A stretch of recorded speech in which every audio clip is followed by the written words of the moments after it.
Hey y'all, what's up? Welcome back to Seeds to Garden. My name is Shelby. For those of you just signing in, we're a small family homestead here in Pennsylvania, and today we are going to be talking about seeds and how to start your garden for this coming spring season. So I do want to talk a little bit about, seeds versus started plants.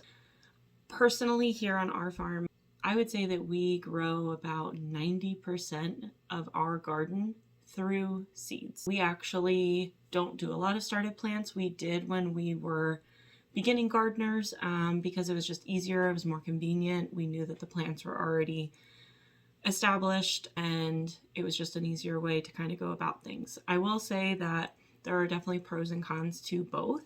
You can do a lot more varieties with seeds. You know where the seeds came from. You grew them yourself. You know if the plants have been hardened off. You can grow more of them for less cost. You can get a packet of seeds that maybe has 100 or so seeds in it for about $2 or $3, whereas you can buy 1 or 2 started plants for about the same price. So it's definitely a more practical financial way to approach things. Some cons, you do have to keep up with them. You're watering them and giving them ample light and additional nutrients to get them to the point of being able to go out into the garden. They also are completely 100% your responsibility. So if you plant 5 seeds and none of them sprout, you may not have broccoli for that year. So that's definitely another con. But I personally find that it is really fulfilling to take a tiny little seed and plant it in the ground and know that that seed will grow into something large enough for your family to harvest and eat off of for the next year. So personally here at Seeds to Garden, like I said, we do about 90% of our garden based off of seeds. Things that we do tend to buy starter plants of would be like onion starts, like sweet potato slips, any kind of normal like potatoes, russet potatoes, red potato, Pontiac potatoes, things of that nature we'll usually buy pre-started. Any bare-rooted plants, and obviously like some flowers and things of that nature, just because it's not something I want an entire packet of seeds for. Maybe I want 1 or 2 of them. So that's usually where we end up getting some of our started plants from. So with that said, let's talk about where do you buy seeds? So there is tons of resources online. You can go to your local grocery store. You can go to Lowe's, Home Depot, Walmart, the dollar store. So it doesn't really matter exactly where you get your seeds. The one thing you want to make sure of, though, is that you're not buying seeds from maybe a secondary person. So someone that raised it up themselves, but you don't really know the history of it. They're not being very straightforward. Just want to make sure that there's no chance of like cross-pollination, things that like maybe they used like a type of pesticide over and over and over again, and those plants are now used to that pesticide. If you would try and plant that in your garden and you're not planning on spraying those plants, they may be a little bit more susceptible to whatever it is that is attacking them because they're not genetically programmed to have resistance to that pest of whatever it is. So things that I like to kind of watch for, I like to make sure I'm buying local. So local to me just means that it's definitely in the United States because we're here in Pennsylvania. So I try not to buy anything that's overseas because I don't know how they process or handle those seeds. Also, the climates have a lot to do with that. So I don't want to buy seeds from the Bahamas that have like a lot more warmer weather than we do here, because those seeds are probably not going to be as cold hardy as I would like. So I do try and keep definitely into the United States. Sometimes I even look to make sure that they're more local to us. So we're more towards the East Coast. So I try and buy seeds from that general region. I'm not buying seeds that are out in California because that's a totally different climate zone. Again, this is all just kind of based off of what the seeds are used to being grown in and what those plants are genetically programmed for. So you can actually, over the years, develop your own seed quota to be able to make hardier seeds that are maybe more resilient to certain diseases and or different climates. So again, not a deal breaker. I could get seeds from California and they might do just fine. They just might need a little extra hardening off or TLC out in the garden.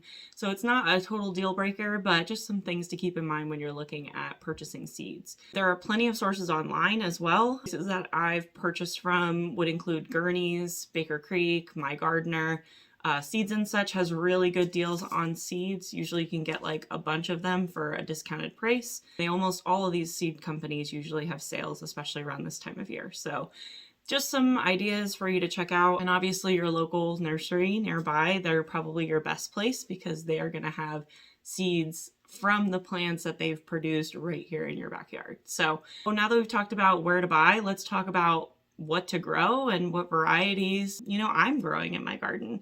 For me, a big motivator to make sure that I'm going out to the garden every year and I am keeping up with it and want to get that harvest off of those plants is to grow things that I wouldn't naturally find in a grocery store.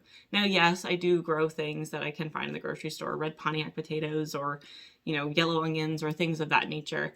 But when it comes to things like tomatoes, for example, I'm probably not going to plant a bunch of Roma tomatoes because personally, it's going to be really discouraging to me if I know that I worked for months to get my harvest out of my tomato plant and I could have went to the grocery store and got it for $1.99 a pound.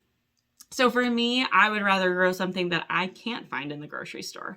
But again, that's total preference. And one of the things I would recommend for you to keep in the back of your mind is not to buy things that you know you don't like. Like, for example, if you or your family does not eat salads, don't buy lettuce. Don't grow lettuce seeds. It's not going to be worth it in the end for you because you're going to grow this plant and then have nothing to do with it. So just keep that in mind when you're growing seeds. I definitely would highly recommend to challenge yourself. If there's something that you don't know if you like, buy a seed packet, plant a few in the garden, try it, see what happens. That's how I learned that I liked okra. That's actually a southern plant, so it's not really used to being in Pennsylvania areas.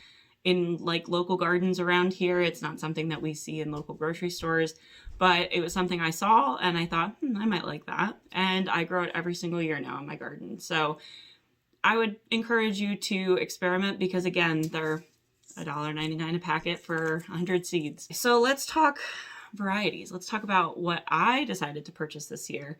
I purchased from my gardener, Baker Creek. So I purchased from them, and then I did purchase from Seeds and Such. I'm a returning customer for them. They have really great deals. I tend to get a lot of my seeds from them.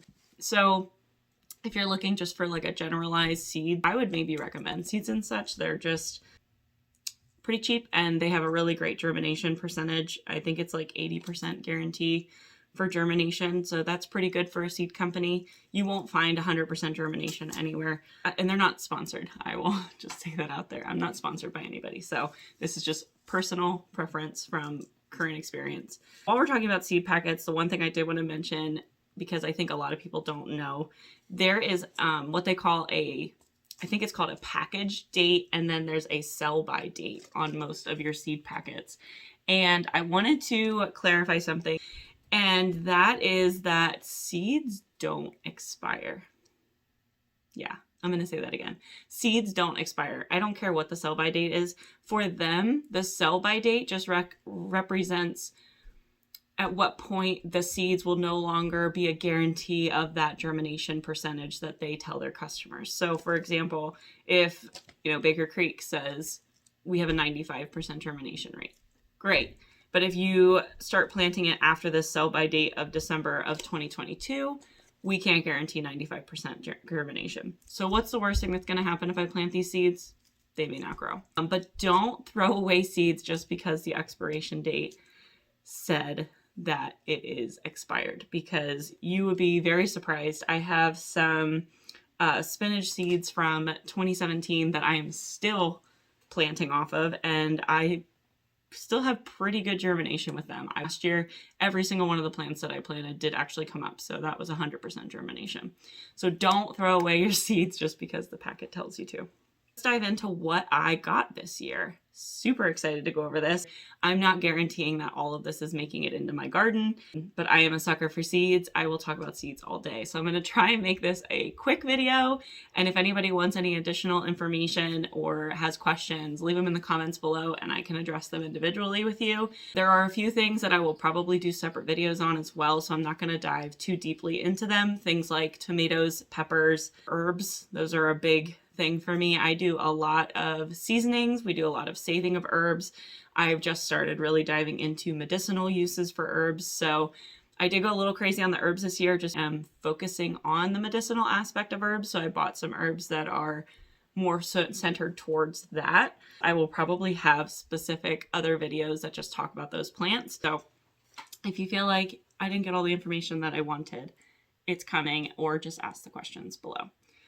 Let's dive into seeds, shall we? Let's start out with one of my favorites. That's tomatoes. Every single year, I always grow things that are always in my garden. Amish paste tomatoes. I always have Amish paste tomatoes. We make a lot of spaghetti sauce. They're great for spaghetti sauces because they're more of a meaty tomato. They don't have quite as much water content and seeds, so you can get a lot more substance with less tomatoes. There for a while, I always had Better Boy tomatoes. They were my go-to. I am going to step away from them this year, and we're going to try some new varieties. I'm super excited. Every year we do grow some kind of cherry tomato. Normally I get free cherry tomato seeds from any of the seed companies that I'm purchasing normal seeds from. So that's what I've been experimenting with. I'm not usually super picky with my cherry tomatoes. Last year we got 2 free seed packets from Seeds and Such, and it was Umberto pear and unicorn red or something like that. But out of the 2, believe it or not, I did not like the Umberto pear. They were just a little too large for me, and they didn't have as sweet of a taste as the cherry tomatoes that I'm used to. However, the unicorn were super good. I will probably be planting those again. And I did buy 1 other type of variety, or 2 other types of varieties this year. So Seeds and Such had a Sun Gold, which is actually like a yellowy cherry tomato. So they have a little bit of a different flavor profile. The other one that I did get, and I was super excited for it because I've been looking for this seed for 2 years now. I saw a YouTuber that grew this one year. They looked delicious, and she was constantly raving about them. So these are spoon cherry tomatoes. And yes, they are that small. They are about the size of a blueberry, possibly a little smaller. And they have a really great tangy, sweet flavor according to the packet. And it also says that they tend to pop when you bite into them as a delightful treat. So super excited to try those. I will definitely be planting those in my garden this year. That's cherry tomatoes. I usually plant like 2 varieties of those in a pot somewhere on my porch. Let's dive into some of the larger sized tomatoes and what I picked up. So the tomatoes that I have are all different flavor profiles. They are all very unique. And my goal this year with the garden was to make it a beautiful place to go and still be able to harvest what we need for our year to kind of package and freeze for the rest of the winter. So I was really experimenting with the flavor profiles this year of tomatoes because I do a lot of sauces. So I picked up a few different tomatoes here. We have the Paul Robeson, which is like a dark maroon type tomato. And it does say on the back of the packet that it is a sweet and smoky flavor. So it's got a very rich smoky flavor. So I was excited for that one for our salsas. So I will probably be definitely planting that one in our garden this year. Other ones, I'm not sure which of these I will actually plant. But I have the Dr. Witchy's Yellow. And I was excited for this one because it's a meteor type of tomato. It gets up to 2 pounds, so they're going to be huge. And the yellow tomatoes tend to have a very sweet, smooth taste, so that was very interesting to find. I picked this up simply out of curiosity. Yes, it is a black beauty, and yes, when you cut into it, it does look black on the inside, so I thought that was really cool. Don't really say much about the flavor profile, but I have to try it because a black tomato, that's crazy. Some red type tomatoes that I did pick up that aren't anything super particular. I have 2 different types of Brandywine. I have a pink and I have a red. They're just a really good red tomato variety that has different flavor profiles. Same with the Abe Lincoln, just a really good hardy type of seed. So I'll probably pick one of those 3. And then the last one I have is a large barred boar. I love the striping, and it does say that it is kind of stocky for an indeterminate. So I'm kind of interested to see how that'll go. So I went through that really fast, but those are the tomato varieties that I purchased for this year. I'll probably pick a handful of them. Like I said, I'm not going to probably plant all of them. Moving on to peppers. Peppers are near and dear to my heart. I'm the only one in my family that eats peppers in this household. My husband is not a huge fan. He will eat jalapenos and he will eat peppers if I put them in something and cook them. Last year I did the normal orange and yellow sweet peppers. We usually do some kind of jalapeno. We did some biz cayenne peppers, which I highly recommend. They're very good for like blistering and just eating as a whole pepper off of like the grill. Super good. I did banana peppers, which were really delicious. I love banana peppers. I love to pickle banana peppers. And believe it or not, it was crazy because normally when I buy banana peppers at the store, I have to put them in something. I don't usually just eat them raw. But the banana peppers that came out of my garden, I found that every time I went out to harvest them, I didn't bring any into the house because I just managed to snack on them out in the garden. They were so good, freshly picked off the vines. I did manage to save a few. There are some in my deep chest freezer. I chop them up. We usually throw them in with like breakfast and eggs or something. But those were what I grew last year. I do like the Yum Yum peppers. I don't have any to show you. Unfortunately, I don't have a seed packet that shows that, but they look like a normal sweet pepper. They're just a lot smaller. You can find them in the grocery store. I like to cut the tops off of them and shove them with cream cheese and eat them fresh, and they're very good. So I will be planting those in my garden. I saved seeds from last year from those, but I don't think I will be planting as many as I did last year because I found some new varieties that I'm excited to try.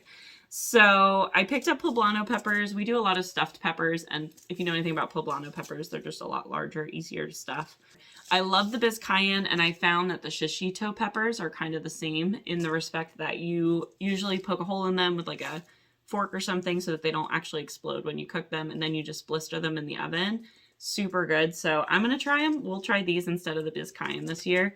Corbache peppers. These just looked really beautiful. I absolutely love. They're like super long and stringy, and they are a sweet pepper. They're not a hot pepper. And what I was reading online is that they're really great in like a breakfast as well. So I like to add peppers to my eggs in the morning. And then I picked up two other forms of peppers here. I have a jalapeno and a habanada. Both of these are versions of a jalapeno and a habanero, but they are the sweet version. They are not hot. So I thought this would be kind of interesting for our salsas if we don't want like a super spicy salsa, or like jalapeno poppers if you don't want something super spicy. I thought that would be a cool kind of solution. So we'll see. I might try to plant at least one or two of those. I always go a little nuts with the peppers every year, but I love peppers. They're so good. I will find a pepper that my husband likes. Maybe it'll be the jalapenos. Who knows? I really want to plant all of them. I know I won't be able to plant them all, but whatever I can get planted, I might have to just expand the garden a little bit this year. That's our secret. Don't tell my husband. He will roll his eyes at me. Okay, so let's just talk. So a lot of the things that we plant, I don't actually have a variety that I particularly like. So I would say like Brussels sprouts or like celery, things of that nature. I don't really have the specific type of plant that I feel like I have to plant every year.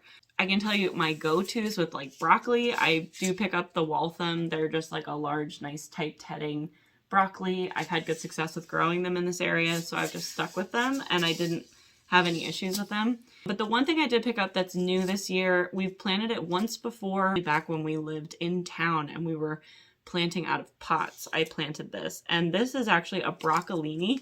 So it's called a hybrid broccoli artwork baby from Seeds and Such, but it's a type of broccolini, and what that means is it doesn't actually create an entire head of broccoli. It actually creates little offshoots. So you can just go out and trim what you'd like for dinner, and you don't ever have to worry about like slicing off the head and then that whole plant is done. So this is kind of a nice, like always continuously harvesting variety of broccoli, and I thought it was a nice little addition to our garden for this year. So that will definitely get planted. Again, I don't really have a preference for celery, but we always end up getting the Utah tall celery. It just does really well for us.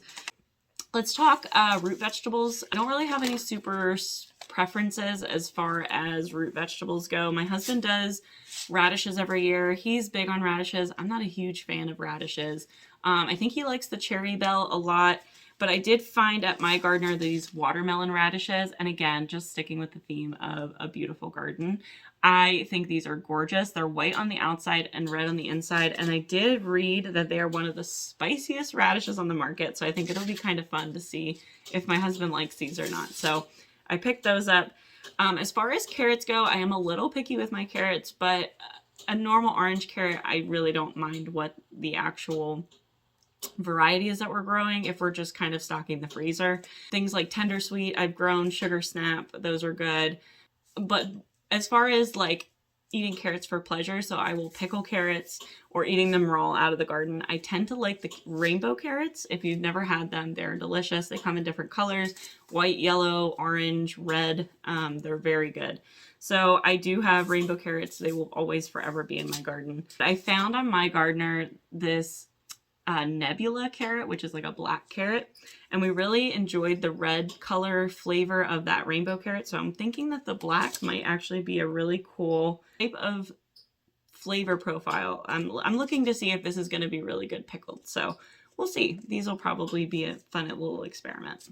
Let's talk about herbs. I usually grow all different types of herbs, different varieties of thyme, oregano. We do sage, rosemary, lemongrass, lemon balm, parsley, chives, basil. We do, I had sweet basil and lemon basil last year. I did get new basils this year to try because I just love basil. I make a lot of pestos and I plant basil in with my tomatoes because they do keep away aphids.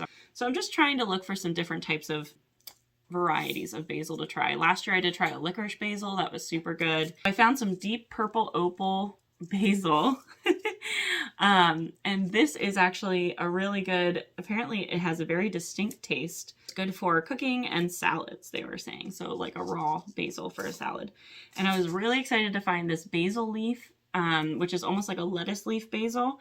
And I'm hoping that I can put this in some salads. You can do some basil wraps with this. So really excited about this variety as well. And then these were interesting. I got these mostly for their medicinal purposes. So I got Borage, which is, apparently this flower is also edible, but I don't know about you guys, but if you can see, that is a hairy plant. So I have a feeling I'm gonna have a texture issue with that. I don't think I'm gonna eat it raw, but you can if you want to try it. But no, it's very good for like medicinal. There's different medicinal uses for it. So that's why I picked this one up. I also picked up chai seeds for like chai tea.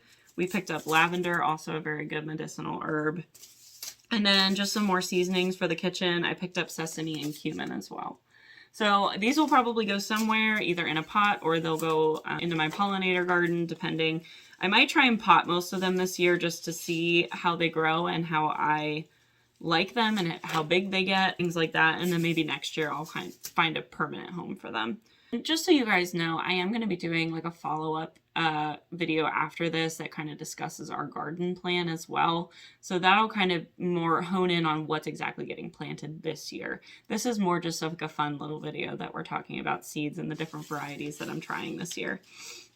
So we'll talk melons. Every single year we try and plant one type of melon. We've tried cantaloupe, we did watermelon a few times. I think out of all the years, the 4 or 5 years that I've been planting melons, one time did we get one melon that we could eat, and it was a watermelon. And the problem that we've been running into is that when we are growing these melons, they get to like a normal, like mediocre size, and then as they're trying to ripen, something happens and the melon explodes, or it cracks, or something along those lines, and it never really fully ripened. So I'm not sure if it's a soil nutrient deficiency, if it's where we're putting them, if they're getting too hot, or if it's like excessive water. I'm not sure what it is that's leading to this, but it's really discouraging because you're waiting and waiting and watching this melon, and the next thing you know, it's destroyed and you can't eat it. So I decided to try and get some melons that are maybe a little bit more smaller and single-sized. I picked up 2 different types here that I've heard good things about. So the Kiku chrysanthemum melon is a very mild taste. It's almost in the honeydew family. It's a very small single-serve melon, and it trellises really well. We picked up a Kajari melon. This is supposed to be a mix between a cantaloupe and a honeydew flavor. It's supposed to be pretty sweet and single-serve, kind of small when it's on the vine. Trellises really well.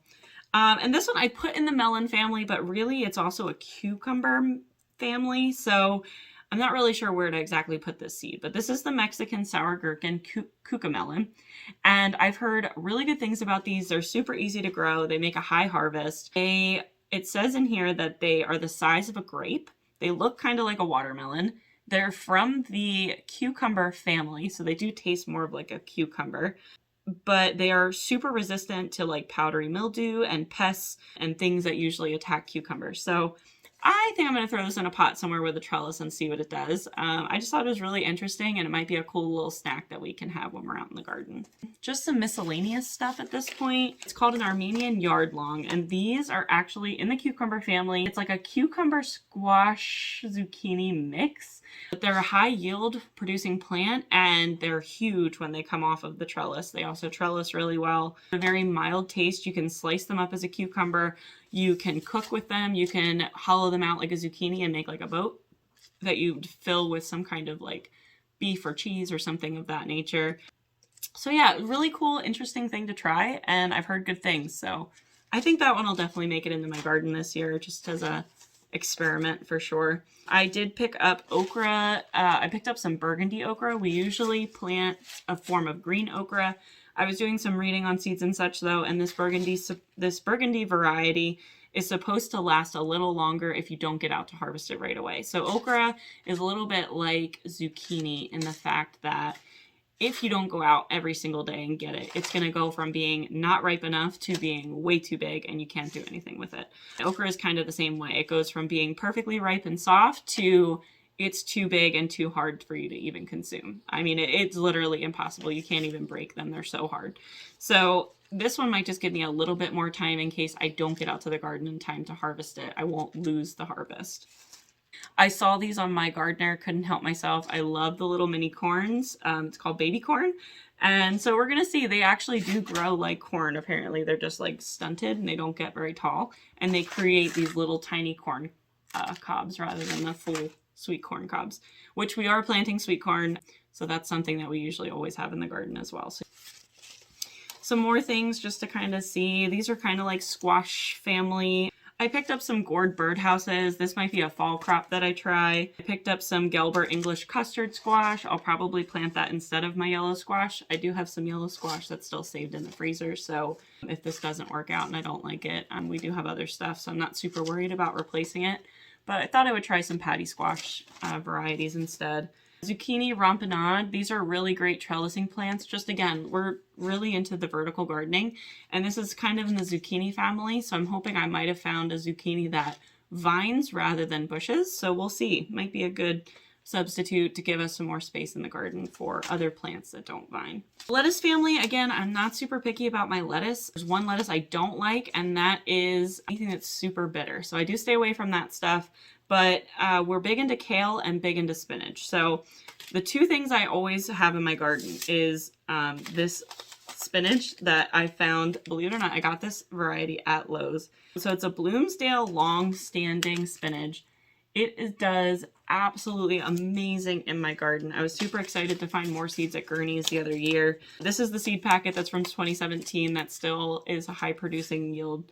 And every single year I get massive harvests off of these spinach, so much so that I don't know what to do with it half the time, and it gets given away or it gets given to my chickens. But it is so good. It's great in salads. It's great to cook with. So this will always be in my garden. I absolutely love that variety. And then kale, we did a normal, like a green leafy kale. It wasn't anything specific. We like to do kale chips with our kale, so we're trying to do that with the leafy kale, and it just was a little bit too thin of a leaf to really get any kind of sustenance out of the chip. So I was doing some research, and they recommended the lacinato kale, which is essentially, it's called dinosaur kale. That's the common name for it. And it's just a lot more of a beefy leafed plant. So my hope is that this one will be a little bit more successful for those kale chips. So we are going to plant some of that this year. And then while I was on Baker Creek, I saw this Russian red or ragged jack kale. And it just has a very interesting color. I love that it is like this dark purple. And I think it's going to be a different flavor profile. So we're going to try it. It might end up being bitter. I might hate it, but it was worth the try. Why not? And just some last things that I always kind of accent in my garden. I'm, again, trying to really push the idea of a beautiful garden space. Every year I'm always planting Mammoth Sunflowers, so we get sunflower seeds. I'm always planting some form of marigold in with my tomatoes. They're really good about keeping off hornworms and other aphids.